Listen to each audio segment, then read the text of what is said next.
Alba ju drejtua Labinotit dhe Tonit me një ton të prerë, që tregon të qartë se nuk ishte thjesht një bisedë e zakonshme, por një paralajmërim. Ajo I shikoi drejt në sy dhe, pa hezitim, tha se nëse nuk do të dilte të premten, gjërat do të ndryshonin rrënjësisht për ta.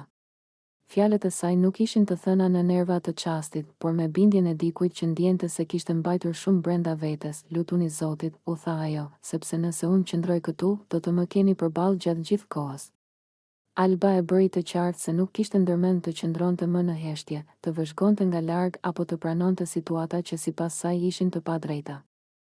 Për të, loja kishte kaluar nga një bashkëjetesë e qetë në një teren ku disa banor po qëndronin rehat, pa dhënë asgjë konkrete. Ajo vazhdoi duke theksuar se kishte njerëz në shtëpi që, sipas mendimit të saj, po e shpenzonin kohën kot, pa u përfshirë në lojë, pa marrë përgjegjësi dhe pa treguar karakter.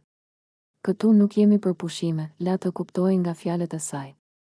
Këtu jemi për të dhënë, për të luftuar, për të treguar veten. Ky ishte mesazhi I saj I fortë, që u ndje menjëherë në atmosferën e shtëpisë. Labinoti dhe Toni e dëgjuan në heshtje. Tensioni u ndje në ajër, sepse Alba nuk po fliste vetëm për ta, por për një realitet që shumë banorë ndoshta e mendonin. Por nuk e thoshin me zë të lartë. Ishte një moment përplasje e karakteresh, ku Alba vendosi të dalë nga roli I të duruarës dhe të marrë hapur pozicion. Ky shpërthim e vendosi Alben sërish në qendër të vëmendjes. Për disa, ajo u pa si e guximshme dhe e drejtë, për të tjerë si tepër e ashpër. Por një gjë ishte e sigurt, pas asaj dite, askush nuk mund ta injoronte më.